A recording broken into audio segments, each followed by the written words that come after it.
Imagine if the mothers failed. Imagine. Why can't they reckon to the faith in the life of the fathers? That means in the days of Timothy, he was a product of women that can pray. Then imagine if those women are carried away, are about and carried away with all the distractions of the mundane world today. Would they have better someone like Timothy? Many of you do not know that watchmaning shaped the New Testamental culture of the apostolic Christianity. Of course, apart from the life of the apostles, every other revelational apostle traced his bearing from a man named Watchmaning. Watchmaning, Austin Sparks, and many of those guys as of that time, they were mentored by women. If you go and study very well, you discover people like Watchmaning had no privileges of fatherhood. They had privileges of women that mentored them. People like the Margaret. In the time past, when we speak about history, we begin to look at how things were shaped. When men were figured out, when you were hearing of all the God's generals, we also saw women as part of those that were also generals. I know they did not chronologically define for us the generals at working in Nigeria. But if we are going to look upon the landscape of Nigeria, how many women can be factored? It means that there is a potential that we have allowed to be dormant in our society. And it's not the will of God for it to be so. It is because women are given to the distraction of today's society so easy and so cheaply. But we saw in time past that everybody has a portion of an inheritance. So peradventure, a lady here, don't say this is what the men should be worried about. Don't say, hey, I don't need to pursue after God. All I need to do is to find a very spiritual man and marry. That's all. My dear, the spiritual men too are looking for spiritual ladies to marry. So let carnal people marry carnal people, spiritual people marry spiritual. So if you are here, your plan is to look for somebody that is on fire for God to marry, be on fire for God. If not, look for your own kind. So when we are talking about the need for everybody to press into this pool, we need to be very deliberate about it. Why? Because it will be easier for us if everybody is inside this river. So tonight, river, when it's stirred up, everybody should be able to jump in. Don't say you don't have a man. There are many men here. And my goal this night is to ensure that I push everybody into the river. All of us need to enter inside the river and partake of that very divine essence of God that will make us function in keeping to our ordinations. Whether you are a woman, whether you are a man, whether you don't believe in yourself, this night something will come upon you that will activate something in you. And peradventure there is any report to which you have believed for so long, it will be formatted. And many of you that will never believe that God will ever work with you because of one disappointment and the other disappointment, because of one level of carnality, one level of infirmity. This is the reason why it's called a power night. Because power will push you into the right path. The Bible said the people shall be willing in the days of thy power. To the greatness of thy power will the enemy submit themselves. There is something that the power of God does when you make contact with it. It pushes you into the right path. Many of us, we are laden with all kinds of infirmities. Paul cried. Even Paul in scripture cried. How there are so many things in him that he cannot factor out in keeping to the calling of God upon his life.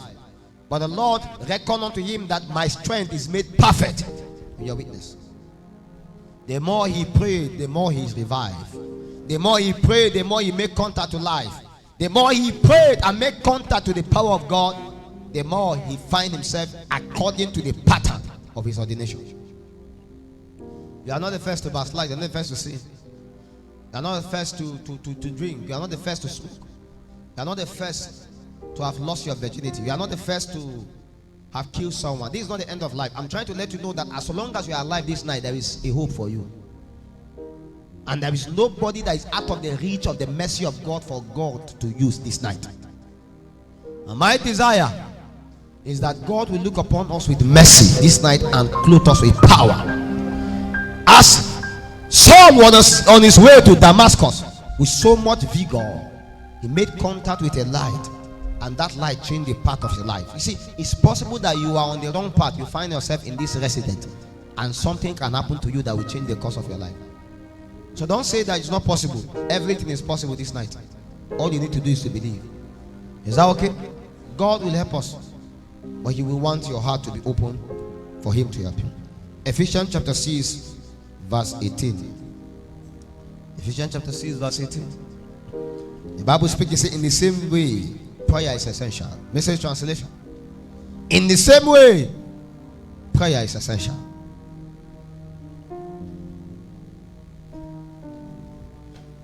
In the same way, prayer is essential.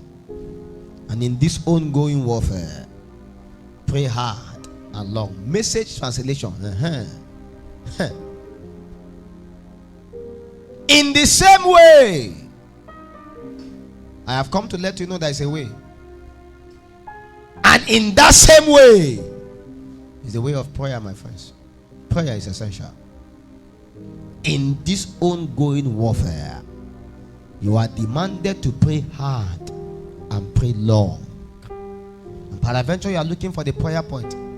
You say pray for your brothers and pray for your sisters. Keep your eyes open.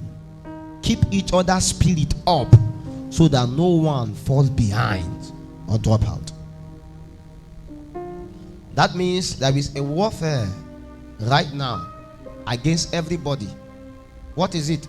To make us drop out, to make us fall behind. It doesn't matter the call of God upon your life, so long as the devil can get you, you succeed. Be a bishop, be an evangelist, be an apostle, be a prophet. So long as the devil can make caricature of you, you can be a vessel that he can borrow at any time and use. You will be of no value to God. No wonder men wonder why they are highly called of. Yet again, they cannot be used of God. The called of God may not be used by God. There is an enablement of God that comes upon men that make men to be chosen by God. Many can be called, few are chosen. I want to let you know through scripture, there were many people that were virgins, yet again were not used by God. There were many people that were holy, pious, yet again they were not used by God. While there are those that were willing to be used by God, yet again they were not qualified. God qualified them. But in the day that you encounter the mercy of God, you don't return back to where the mercy is not. Why? Because the devil will make a caricature of you. Devil is always a bad master. When he's done using you, he destroys you. So peradventure you feel that yes, I like the way my life is, I like the way I'm enjoying. You have to ask yourself, is your life in perpetual alignment to the will of God? Does it agree with the destiny to which you have seen in the spirit? Does it agree with your potentials as given to you by God? Many of you have diverse kinds of calling, diverse kinds of giftings. You have not been manifesting it because you are laden with all kinds of infirmities. There are all kinds of weights that weigh you down. So you can go for 1 month in God, suddenly the next month you backslide. You can go on fire and yet again you go down. You can make a commitment and say never again, and you fall back again. You find yourself returning back to the same pit to which you are falling from. There is a power at work in seeking to keep men in bondage. The captive can be legally captives indeed. So the Bible says even the lawful legally captive can be set free. There are people to which the kingdom of darkness have perpetrated their strength to ensure that they remain in bondage so that they will never manifest. And God has created a strategy in NCCF so that as you step into the atmosphere, there are all kinds of activity designed to ensure that the full import of your calling is activated.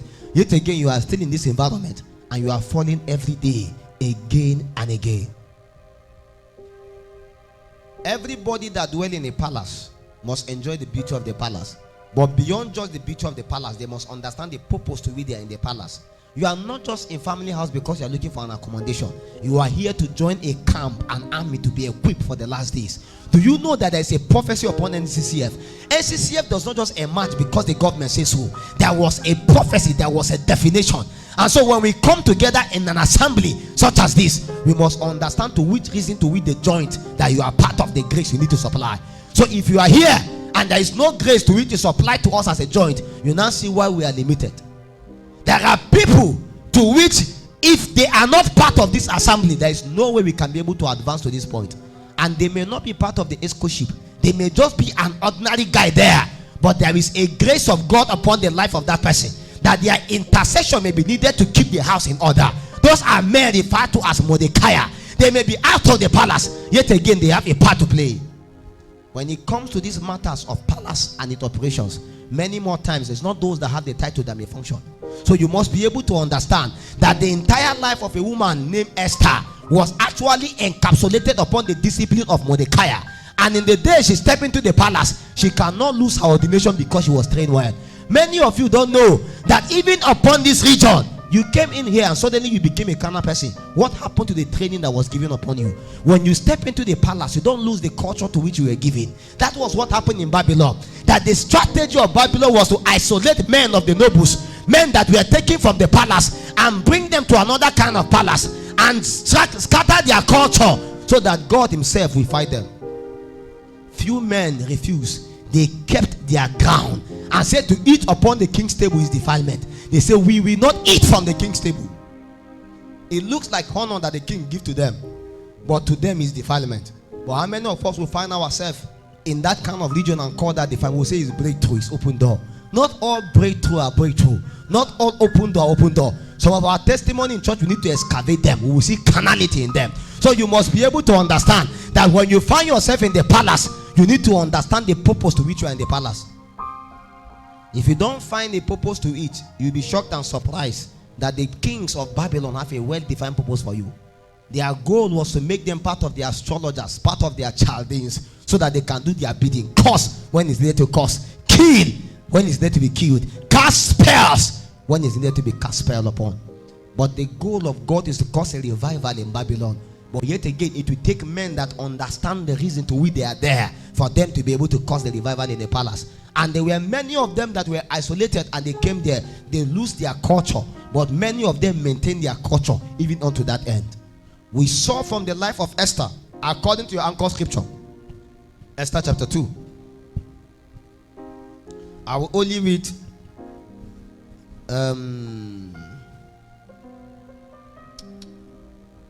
let me read 17. And the king loved Esther above all the women, and she obtained grace and favor in his sight more than all the virgins, so that he set the royal crown upon her head and made her queen instead of Vashti. So we saw that there was an element upon the life of this young woman that made her potentially carry the capacity to rule in that region. It's not just because she's a virgin. Virginity is one. The Bible call virgin there in plural form to let you know that there were so many of her own kind. In fact, there was a parable in scripture that was dedicated to 10 virgins. 5 were foolish, 5 were wise. So what was the distinguishing factor in keeping to the foolishness?